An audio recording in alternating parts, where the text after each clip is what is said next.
Welcome, Bulldog fans, to Scott Field on the campus of Mississippi State University, where tomorrow Mississippi State resumes the season with November. A four-game stretch will decide Mississippi State's postseason fate. A lot of things in play right now, Steve, coming off last week's win. We certainly enjoyed our trip out to College Station. Now we're back home to face not an SEC opponent, but, a little bit of a tricky opponent in UMASS. I was at the game last year up in Foxborough, and give the Minutemen credit. They played well. They played hard. State really wasn't good defensively. Let them stay in the game longer. State took care of business. It should be a totally different situation this year. It should be, David. And the thing, when I think back to last year's game, corners were in a position to make the play, just simply didn't play the football. There were three big touchdowns, essentially, that should have been patted down, and I believe this crew would probably make that play. Bulldogs allowed UMass to stay in the game, whether it be a jet lag situation or the NFL environment or whatever. But this is another chance for redemption, David. As we saw last year, State did not play well against BYU, Kentucky, or UMass. You managed to win the UMass game. State's been able to kind of bring some revenge against BYU and Kentucky, and I believe we'll see much the same thing tomorrow. Dan Mullen knows the UMass coach, Mark Whipple, remembers him from years in the NFL, actually coached against him a little bit when way back 20 years ago in some of those northeastern leagues. A totally different matter. Of course, Mississippi State is coming here 6-2 overall, 3-2 SEC, ranked number 16 in the college football playoff rankings. UMass lost 6 straight. Now they've won 2 games, got a little momentum. They got some guys who make plays. So it will not be a game State can just walk through. But at the same time, Steve, we're all expecting State to take care of business and to get a lot of guys in the field, including some guys that may not get on the field, whether for resting, for injuries, things like that. Let's talk about what we know on injuries, starting with Donald Gray. David, we expect Donald Gray to be held out tomorrow as a precaution. He could probably go in an emergency situation, but will probably be better for the home stretch, having sat out this week and then kind of be limited next week and hopefully back for Alabama. That's not a sure thing, though. Right. But he will be held out this week. We expect Martinez Rankin to play a couple series. Probably don't have him full go, but put him out there, allow him to get some reps under his belt, because you don't want to throw him out there rusty against Alabama. Plus, see how that injury responds to some actual gameplay. We've heard Michael Story is back. Tomorrow should be a good ball game for him. Gabe Miles, we don't expect back until possibly the bowl game. Could be back for senior day, but that may be stretching it a bit.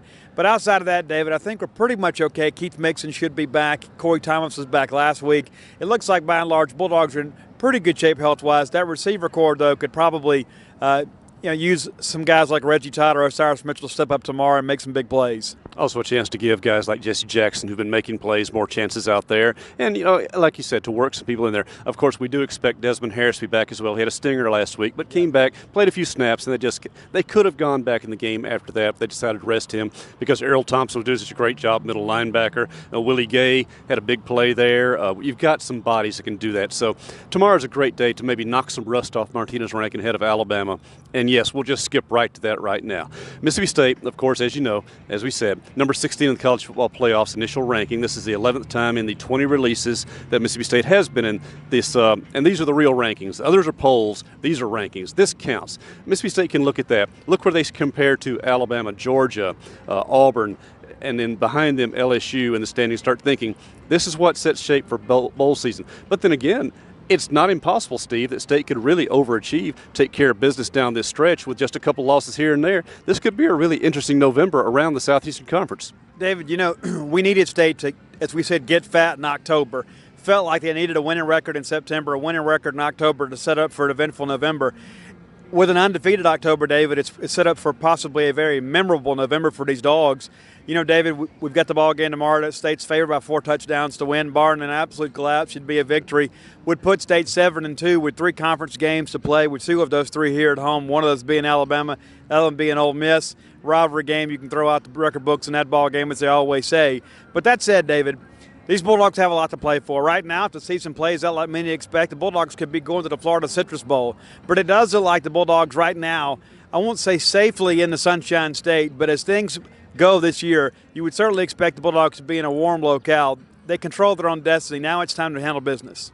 And the business also, I mean, let's look at LSU and Alabama tomorrow. I mean, yes, everybody expects the Crimson Tide to take care of business, which they've done all year, but stranger things happen when a Tiger team coached by Ed Orgeron shows up against them. It's not impossible. So Bulldog fans tomorrow, we understand if you're keeping track of other scores and just seeing how things shape out because, Georgia, they've got a game with Auburn coming up. There's some things that could happen that could throw State into kind of at least the conversation, not a strong position, but a conversation for an at-large bid to the New Year's Six.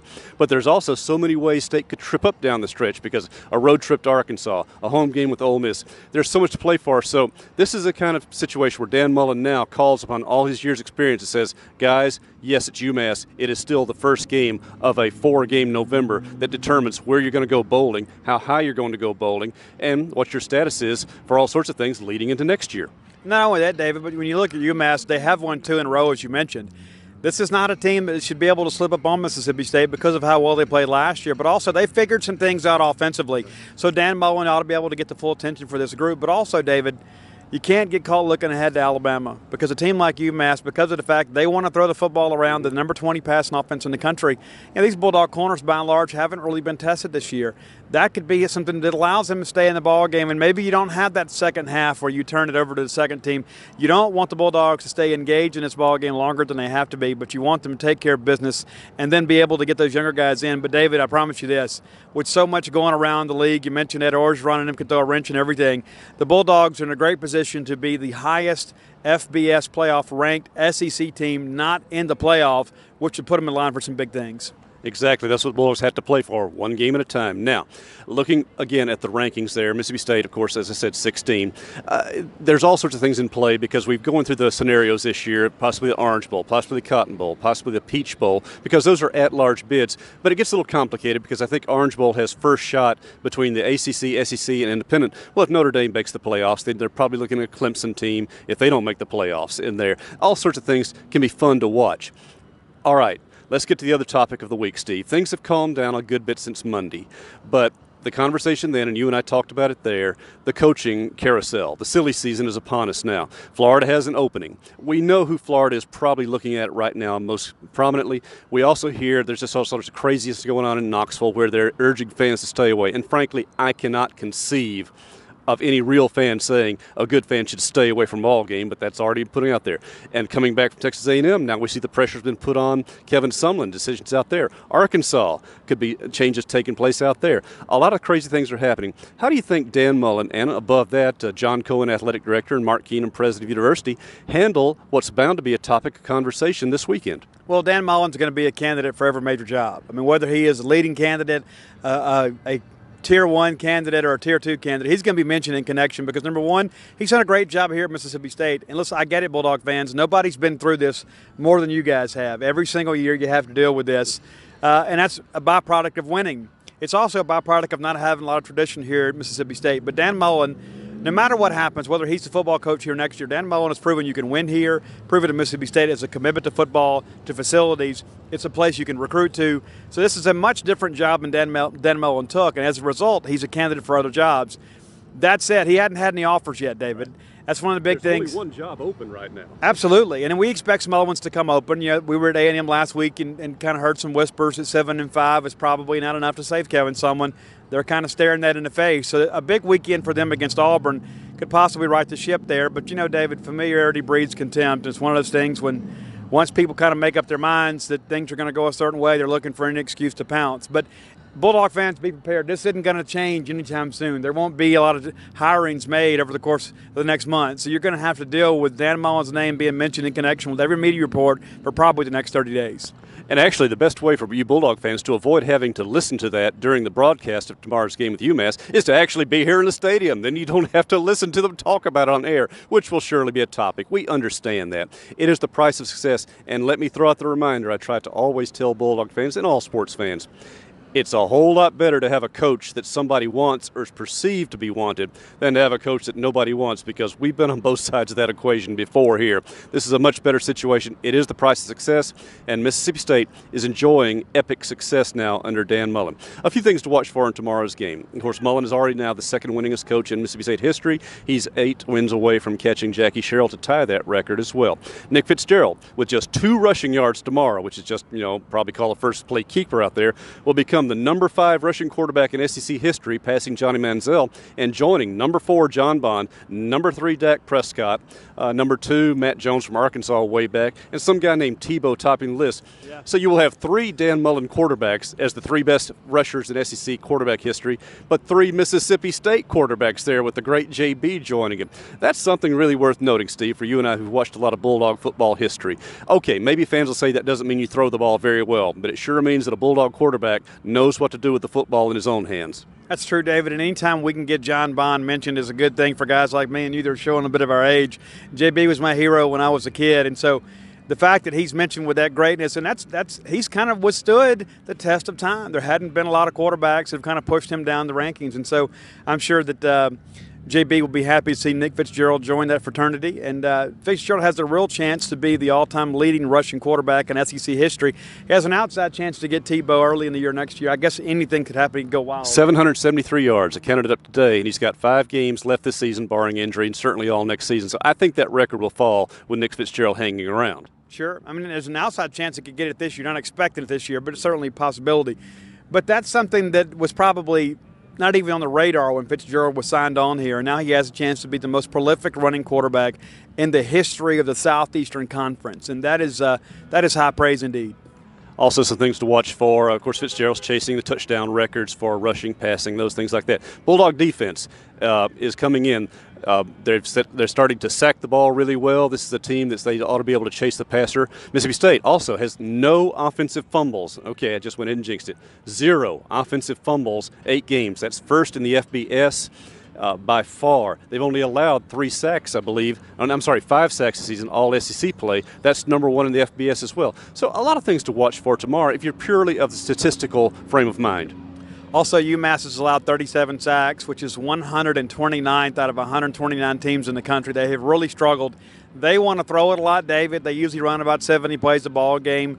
Mississippi State has given up around 50 plays a ball game here in the past few weeks. So this should be a ball game where the Bulldog defense can kind of pin their ears back and get after quarterback a little bit, which could lead to some turnovers, which would kind of help get the Bulldogs some separation before halftime. But you're right, David.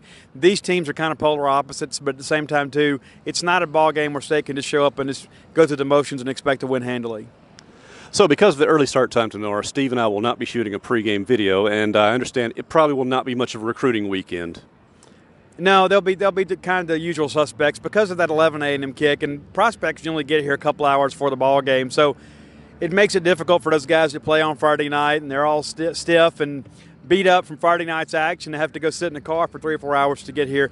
We expect all hands on deck next weekend, no matter the start time for Alabama, and, of course, a big crowd for the Egg Bowl. But this will be the last 11 a.m. kick that we expect. We expect the Bulldogs to either be a 2:30 or 6 p.m. kick next Saturday with Alabama. And certainly if Alabama takes care of business, of course we don't really want them to because it helps State out in the standings. But if you want that 2:30 kick, you want that showdown between the Crimson Tide and the Bulldogs here on Scott Field next weekend. Otherwise, it will be the prime ESPN kick as well. And we should know on Monday what time the Arkansas game will be as well, and we know the Egg Bowl will be on Thanksgiving evening. So looking ahead to that, November is here. It's underway. This is the stretch runner for Mississippi State. Bulldogs have a chance to write their postseason fate in the next 4 games, 3 of them at home, starting tomorrow, 11 o'clock.